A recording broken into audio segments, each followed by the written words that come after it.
Imagínate vivir en Estados Unidos durante muchísimos años, construir una vida, tener una familia y de repente por una situación inesperada recibes una notificación en donde se te está diciendo que te encuentras en un proceso de deportación.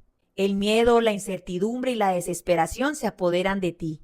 Pero ¿sabías tú que existe una opción legal que te puede ayudar a pelear la deportación? Y no solo eso, sino que también te puede conseguir una residencia permanente dentro de Estados Unidos. Hoy hablaremos de la cancelación de deportación o la E-42B para no residentes permanentes. La cancelación de deportación o la E-42B permite que ciertas personas puedan pelear su caso dentro de una corte de inmigración para poder evitar la expulsión de Estados Unidos, teniendo como beneficio conseguir la residencia permanente.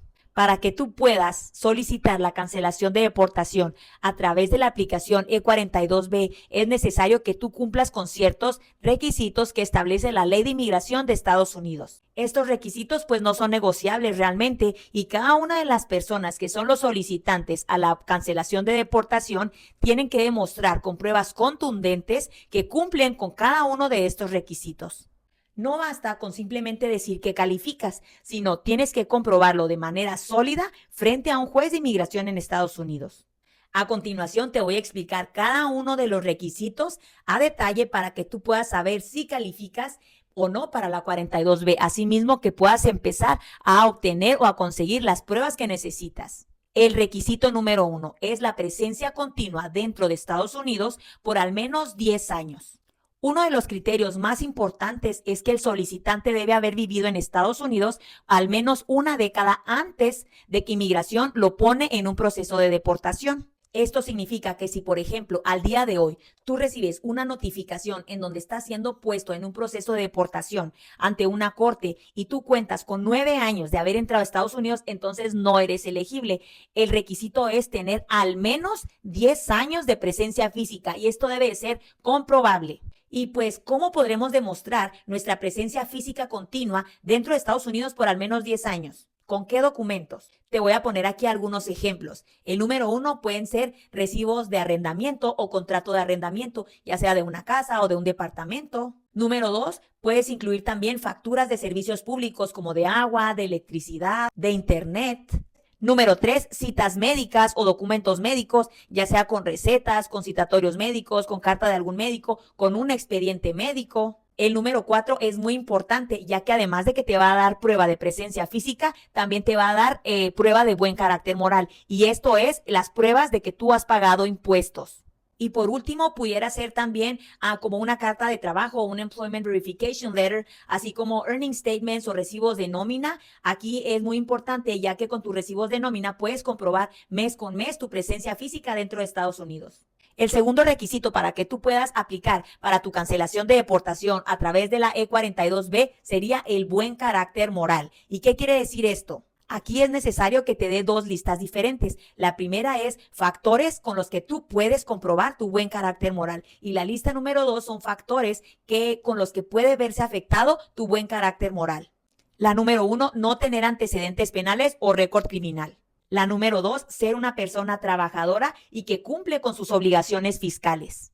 La número 3, participar en actividades comunitarias como voluntario o en actividades de la iglesia.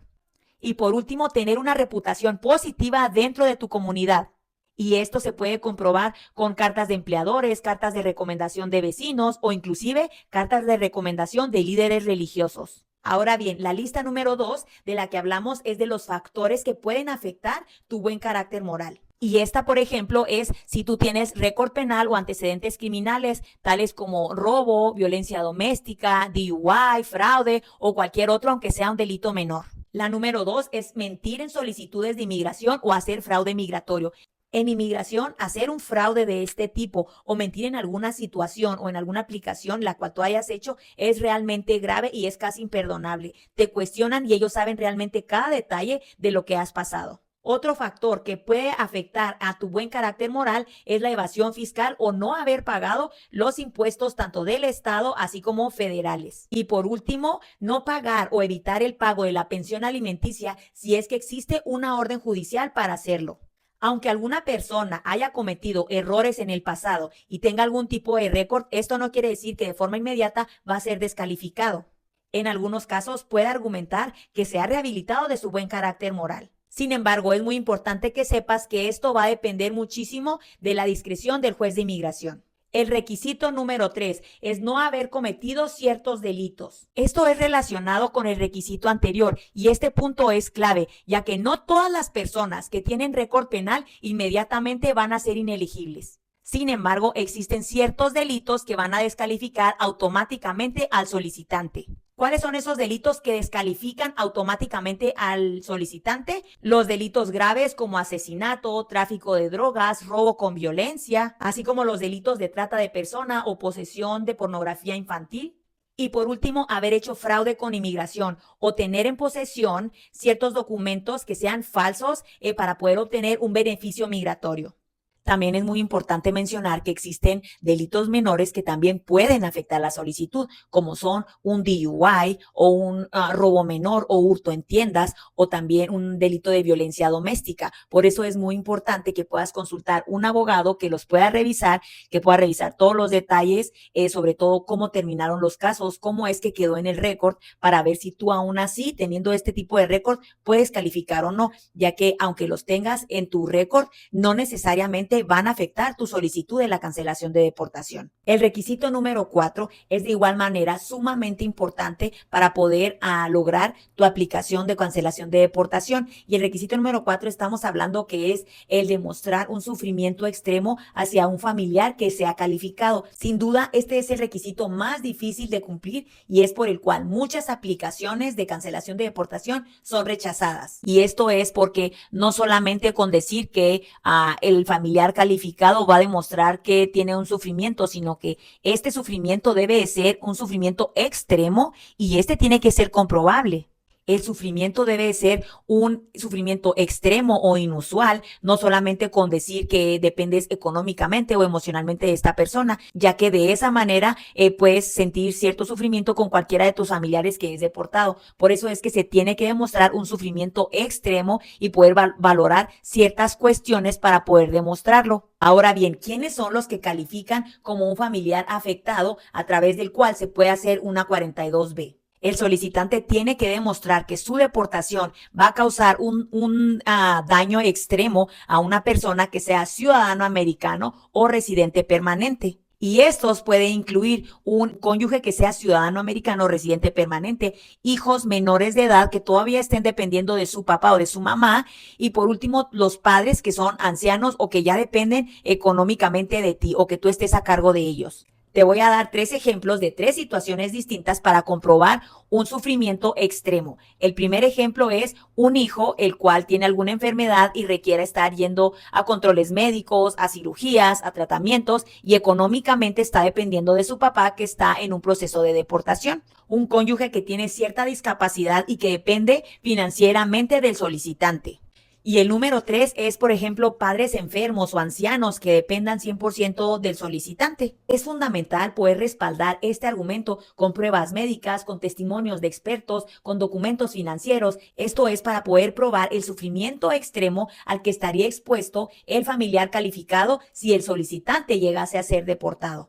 El proceso de la 42B es un proceso muy largo y complejo, requiere de muchos detalles y requiere de mucho conocimiento del caso en específico, de los detalles para poder asegurar un poco más el éxito y es necesario también que sepas que un caso como este tipo es difícil de ganar. Sin embargo, con las pruebas que tú puedas presentar, es posible que tú lo puedas ganar y obtener tu residencia. Ahora bien, ¿cómo es que se va a hacer este proceso? Primeramente, tienes que hacerlo a través de un formulario que se llama EOIR 42B y también es conocido como la E42B. Este formulario se va a llenar de forma completa, se adjuntan las pruebas y se presenta ante el juzgado de inmigración. Aquí mismo, al momento de que tú presentes tu formulario de 42B, tienes que adjuntar al mismo tiempo todas las pruebas que son la evidencia que ya hablamos de la presencia física por al menos de 10 años atrás, evidencia de tu buen carácter moral, historial de tu récord penal limpio o en dado caso que tú hayas tenido algún antecedente en el pasado, pues comprobar que tú ya has sido rehabilitado. Así como también es necesario que tú puedas incluir toda la documentación necesaria para poder comprobar el sufrimiento extremo de tu familiar calificado. El juez de inmigración te va a programar una audiencia que se llama audiencia individual, que es el paso final y es un paso sumamente importante, ya que aquí tú y tu abogado van a tener la oportunidad de exponer todo el caso ante el juez de inmigración. Asimismo, el juez va a revisar toda la evidencia presentada. Puedes testificar tú mismo y presentar a tus testigos para que ellos puedan testificar el día de esta audiencia individual también. Y aquí mismo el juez hace ciertas preguntas para poder evaluar y ver el caso si cumple o no cumple con los requisitos. Aquí mismo, la mayoría de las veces, el juez va a tomar su decisión. Si acaso aprueba la 42B, felicidades, tú vas a ser residente permanente a partir de ahí. Y la segunda decisión es que el juez pueda negarlo. Si es así, el juez te dará una salida, ya sea que puedas negociar junto con tu abogado una salida voluntaria en vez de que sea una deportación. Asimismo, si el caso es negado y tú consideras que tienes suficiente evidencia para seguir peleando el caso, entonces tú puedes presentar una apelación con la Junta de Apelaciones, con el Board of Immigration Appeals. Al momento en el cual tú presentas tu aplicación de cancelación de deportación, tú puedes aplicar también y tienes derecho para un permiso del trabajo, el cual se puede estar renovando las veces que sea necesario mientras tu proceso está pendiente. Ahora bien, si el juez tomó una decisión y te ordenó una salida del país, pero tú haces una apelación ante la Junta de Apelaciones de Inmigración, entonces tú puedes seguir renovando tu permiso de trabajo sin ningún problema. El proceso de la cancelación de deportación no es un proceso fácil. Cada caso con la corte es único, pero la clave está en tu preparación, en toda la evidencia que puedas presentar, así como una representación legal adecuada. Por eso te voy a dar 3 consejos esenciales para aumentar las posibilidades de éxito. Número 1, consulta con un abogado de inmigración. Esto es sumamente importante, una representación legal adecuada. Número 2, reúne toda la evidencia posible. Recuerda que entre más evidencia sólida tengas, más posibilidades de éxito tiene tu caso. Y por último, no mientas ni exageres. Los jueces de inmigración tienen una gran capacidad, así como mucha experiencia para detectar inconsistencias. En vez de eso, siempre di la verdad y respalda todo esto con pruebas sólidas. Si te encuentras en un proceso de deportación o conoces a alguien que se pueda beneficiar con esta información, compártele este video. Recuerda que la educación es poder y muchas personas desconocen que aún existen opciones para poder permanecer en Estados Unidos y más obtener un beneficio migratorio. No olvides suscribirte al canal para obtener más información respecto a procesos migratorios. Déjame tus preguntas en los comentarios y dime qué otro tema te gustaría que cubriera en próximos videos. Gracias y nos vemos en el próximo video.